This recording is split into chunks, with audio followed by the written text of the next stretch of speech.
எனக்கு அருமையானவர்களே, ஆண்டவராகிய இயேசு கிறிஸ்துவின் இனிய நாமத்தில் உங்களுக்கு என்னுடைய வாழ்த்துக்களை தெரிவிப்பதில் மகிழ்ச்சி அடைகிறேன். இன்றைக்கு நான் இந்த இடத்துல எங்களுடைய ஆலயத்தின் புதிய கட்டுமான பணிகள் நடைபெறுகிற இடத்துல நின்று அங்கே நான் கர்த்தருடைய வார்த்தையை பேசுவதில் நான் சந்தோஷப்படுகிறேன். 2000ஆம் ஆண்டு இந்த ஆலயத்தில் நாங்கள் வந்து இந்த இடத்துல தேவனை ஆராதிக்க தொடங்கினோம். ஆனால் ஆண்டவருக்கு மகிமை உண்டாகட்டும்.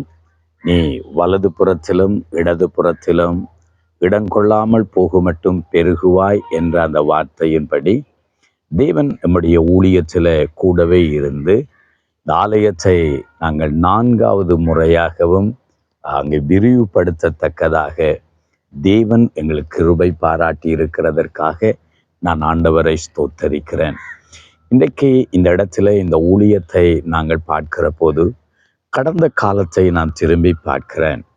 1995 காலப்பகுதியில் தாளங்குடாவில் தேவனுடைய ஊழியத்தை நிறைவேற்றுவதற்காய் வந்தபோது அன்றைக்கு ஆபிரகாமை பார்த்து கர்த்தர் சொன்னார், நான் காண்பிக்கிற தேசத்துக்கு போ என்று சொன்னபோது அவன் எதையும் காணாதவனாய் எதையும் உணராதவனாய் தேவனுடைய வார்த்தைக்கு கீழ்ப்படிந்து அன்றைக்கு ஆபிரகாம் சென்றதைப் போலவே கிராமத்தில் வரும்போது எதையும் காணவில்லை, எதையும் உணரவில்லை.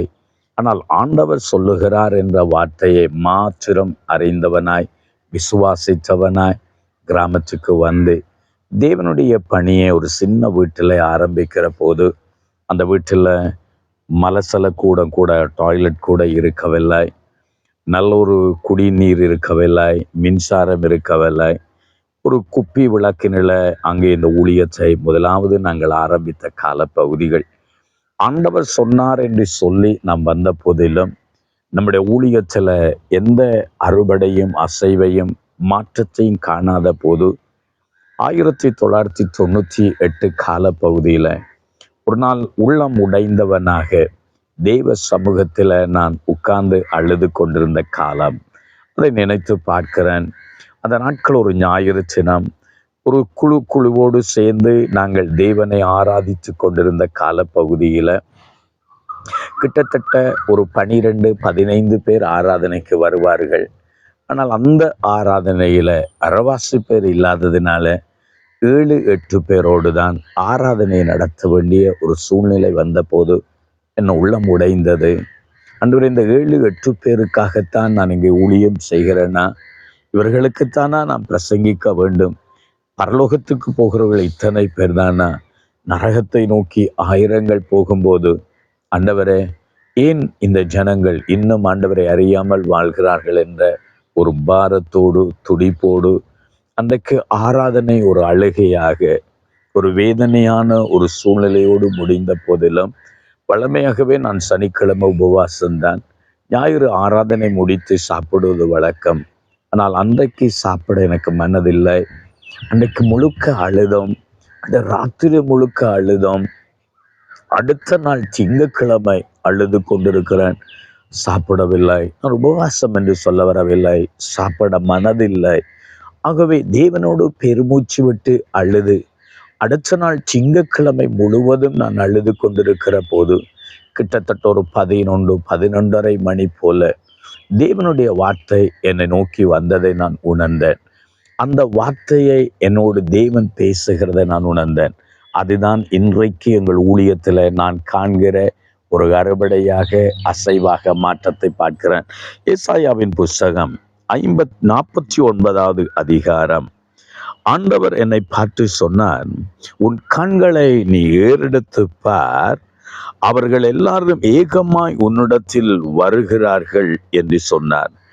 அப்பொழுது ஆண்டவர் சொன்னார், பிள்ளைகளற்றிருக்கிற உனக்கு கிடைக்க போகிற பிள்ளைகள் இடம் எங்களுக்கு நெருக்கமாய் இருக்கிறது, நாங்கள் குடியிருக்கும்படி விலகீர் என்று உன் காதுகள் கேட்க சொல்லுவார்கள் என்று இந்த வார்த்தை, இந்த அதிகாரத்தை, அதாவது ஏசாயா 49வது அதிகாரம் 17வது வசனத்திலிருந்து ஆண்டவர் என்னோடு தெளிவாய் பேசினதை உணர்ந்தேன். அது எனக்கு ஒரு ரேமா என்று சொல்வார்கள், என்னோடு தேவன் பேசின ஒரு வார்த்தையாக நான் உணர்ந்தேன். அது எனக்கு பேசப்பட்ட விசுவாச வார்த்தையாக நான் உணர்ந்து தைரியமாக எழுந்து சாப்பிட ஆரம்பித்தேன். ஆனால் அந்த நாள் முதல் கொண்டு நாங்கள் இருந்த வீட்டிலுள்ள ஜனங்களை தேவன் கொண்டு வந்தார். இந்த ஊழியத்தை தேவன் விசாரப்படுத்தினார். ஒரு கட்டிடத்தை அமைத்தோம். ஆனால் ஆண்டவருக்கு ஸ்தோத்திரம், அந்த இடம் எங்களுக்கு நெருக்கமாய் இருக்கிறது. விலகீர் என்று சொல்லக்கூடிய அளவுக்கு கர்த்தர் இந்த ஊழியத்தில் கிரியை செய்கிறதை நாம் பார்க்கிறோம். எனக்கு அருமையானவர்களே, சில வேளைகளில் நம்முடைய வாழ்க்கையில, ஊழிய பாதையில, குடும்பத்தில் நாங்கள் சோர்விட்டிருக்கிற நேரங்கள் உண்டுதானே. நீங்களும் அப்படித்தான். சில வேளைகளில் தேவன் என்னை அழைத்தால் ஏன் எனக்கு இது, தேவன் என்னோடு பேசினால் ஏன் என்னுடைய வாழ்க்கையில் இந்த கஷ்டம், நான் தேவனுக்கு கீழ்ப்படுகிறேன் தானே, தேவனை விசுவாசிக்கிறேன் தானே, பின்னும் ஏன் என்னுடைய வாழ்க்கையில உபத்திரவங்கள், நெருக்கங்கள் ஒன்றையும் காண முடியவில்லை என்று சொல்லி நீங்கள் நினைத்தாலும் தேவன் உண்மை உள்ளவராயிருக்கிறார் என்பதை அறிந்து கொள்ள வேண்டும். தேவன் தம்முடைய வாக்கு தத்தத்தை உங்களுக்கு கொடுத்தால், உங்களை அழைத்த தேவன் உண்மையுள்ளவராயிருந்து அவர் தம்முடைய வாக்கினால் சொல்லுகிறதை கரத்தினால் நிறைவேற்றுகிறவராயிருக்கிறார். இந்த நாட்களில் வாழ்க்கையில சோர்வுற்று இருக்கிறீர்களா? உங்கள் குடும்ப வாழ்க்கையில மறுபடியும் ஏற்படுகிற சில வாழ்க்கையின் போராட்டங்கள், இல்லாற்ற புயல் காற்றில நீங்கள் ஐயரே மடிந்து போக போறேன்னு அழுது கொண்டிருக்கிறீர்களா? அல்லது உங்கள் ஊழியத்தில் ஏற்படுகிற பாடுகள், அவமானங்கள், நிந்தைகளால ஐயோ இந்த ஊழியமே எனக்கு வேண்டாம் என்று சொல்லுகிற நிலையில நீங்கள் நின்று கொண்டிருந்தாலும் உங்களோடு தேவன் பேசுகிற சத்தத்தை கேளுங்கள். தேவன் உங்களை அழைத்தார். அவர் உங்களை நிச்சயமாகவே கைவிட மாட்டார். ஆகவே எனக்கு அருமையானவர்களே, இந்த ஊழியத்தை ஆசீர்வதிக்கிற தேவன் தான் உங்களையும் ஆசீர்வதிப்பார். என்னையும் ஆசீர்வதிக்கிற ஆண்டவர் தான் உங்களையும் ஆசீர்வதிப்பார்.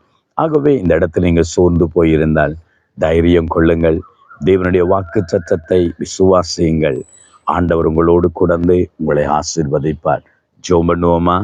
எங்களை நேசிக்கிற எங்கள் அருமை தகப்பனே, அன்றைக்கு எங்களுக்கு கொடுத்த வாக்கு தத்தத்தை இன்றைக்கும் நிறைவேற்றி கொண்டிருக்கிற தேவன், உம்முடைய பிள்ளைகளோடு தேவன் கொடுத்த வாக்கு சட்டங்களை நினைவு கூர்ந்து ஆண்டவரை அவைகளை நிறைவேற்ற வேண்டும் என்று ஜெபிக்கிறேன்.